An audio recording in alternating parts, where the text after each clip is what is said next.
Bonjour à toutes et à tous, soyez les bienvenus et merci de votre attention. Au sommaire de ce journal, notre invité est Rodolphe Pedro, un homme qui s'est fait tout seul, comme on dit. Dans son livre La Niaque, il raconte son parcours semé d'obstacles, la rage de réussir toujours chevillée au corps. C'est cette philosophie qu'il veut transmettre pour donner une chance notamment à tous ceux qui n'ont pas de diplôme. On en parle avec lui en fin de journal. Comment réussir quand on n'a pas nécessairement toutes les cartes en main? Un milieu très modeste, une enfance marquée par le déracinement et l'échec scolaire. Les différents obstacles n'ont jamais entamé la fin de réussir de ce jeune homme, né à Aigle et élevé dans les banlieues françaises. Rodolphe Pedro est avec nous. Merci d'être avec nous. Cette fin, cette niaque, comme vous l'appelez, c'est aussi le titre de votre livre, L'incroyable réussite d'un fils de banlieue. Vous parlez même de rage, c'est très fort. Oui, bien sûr qu'il faut, il faut se donner les moyens 2 fois plus quand vous sortez pas du bon sérail, que vous n'avez pas toujours le bon patronyme, voire même la bonne couleur. Et ça va être plus difficile, c'est évident. Ça a été très difficile pour moi. Alors vous avez passé vos premières années en Suisse, hein. Vous n'avez plus l'accent, vous avez été obligé de le perdre, je crois, parce qu'à l'école ça se passait pas très bien. Mais par contre, ces références suisses, ça vous a laissé une certaine idée, notamment d'une certaine douceur de vivre peut-être que vous n'aviez plus. Alors au-delà de ça, je me sens profondément suisse. Il est sûr que la Suisse pour moi est mon pays, c'est mon pays où je suis né. J'étais justement ce week-end au Salon du Livre à Morges, qui est la ville de naissance de mon frère. Et quand je vois la compétence d'organisation que les Suisses ont à comparer avec les salons que je fais en France, croyez-moi que je suis fier d'être suisse. C'était un vrai succès. Et de Suisse d'ailleurs, vous le dites dans votre ouvrage, c'est avoir un rapport un peu différent à l'argent. Les Françaises, selon vous, diabolisent un peu l'argent. Oui, on est au-delà de la diabolisation en France. On vous poursuit, si vous voulez. Je pense qu'on est réellement dans une culture à avoir une seule tête en France. Et celle qui dépasse, il faut la couper. On est là en France. C'était un vrai problématique, ça, le problème de l'argent et de la réussite. Parce que vous, ça a commencé très tôt, hein. Quand vous étiez à l'école marchait pas très très bien. Mais par contre, ce qui marchait, c'était votre désir de faire des affaires. Quand on vous demandait ce que vous vouliez être, vous disiez « je veux être homme d'affaires ».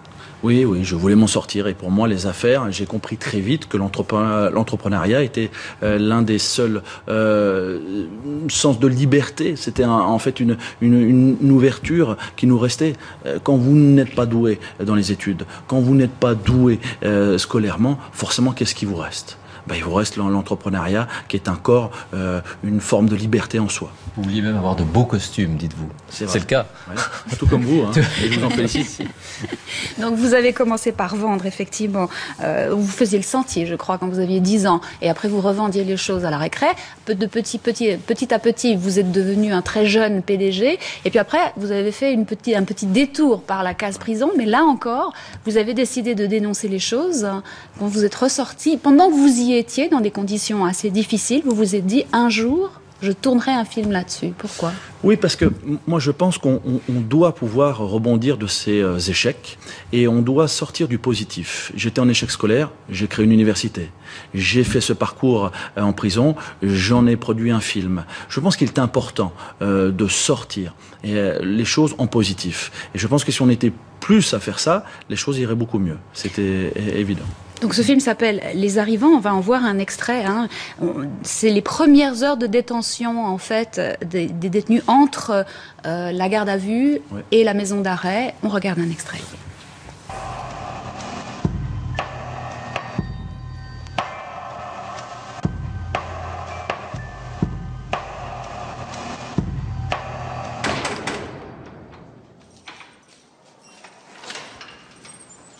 Gamel.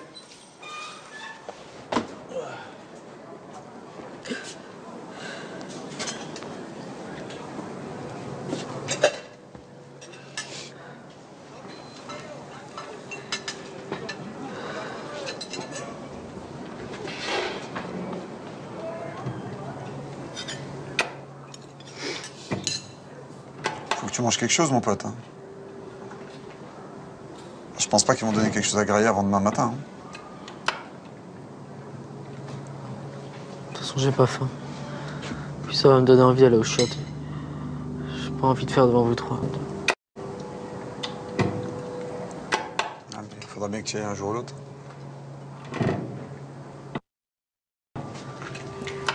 4 hommes dans 9 mètres carrés. Je crois que quand vous avez pensé faire ce film, vous pensiez justement dire je vais vous montrer cette prison horrible de l'autre côté de la Terre. Eh bien non, c'est tout près de chez nous, c'est en France. Oui, tout à fait.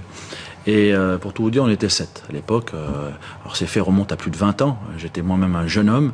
La cellule des arrivants, c'est la cellule de tri que vous trouvez dans chaque maison d'arrêt. Avant d'être placé en bâtiment selon votre couleur de peau, selon votre sexualité, vous êtes observé dans cette cellule qui n'appartient à personne, qui est insalubre, qui est dégueulasse, complet, qui n'a jamais été nettoyé, et vous êtes placé après en bâtiment.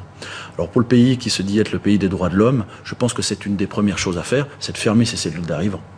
Alors votre cheval de bataille aujourd'hui, toujours dénoncé, c'est cette fois-ci autre chose, c'est l'inégalité des chances. Vous dites que finalement, quand on n'a pas de diplôme, quand on n'a pas la bonne origine nécessairement, on n'a pas de chance. Et vous avez voulu donner une chance à ces jeunes-là. Oui, vous êtes véritablement toujours dans la sanction du diplôme en France. Vous avez, l'éducation nationale, créé 160 000 décrocheurs, soit 20% de cette tranche d'âge. Des décrocheurs, c'est des mômes qui quittent l'école sans même une matu, un bac ou un BEPC.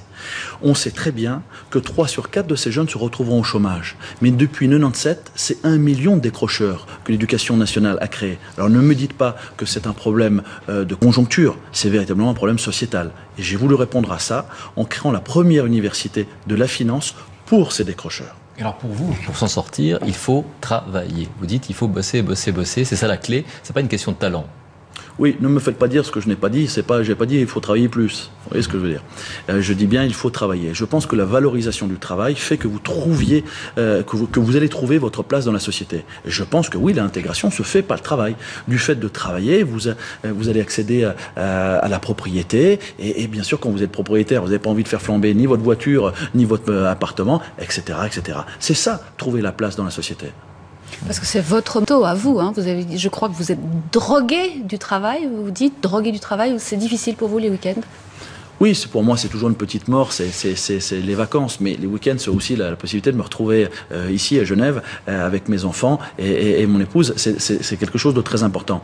Mais c'est vrai que je suis quelqu'un d'actif. Et pour moi, les choses ne vont pas assez vite.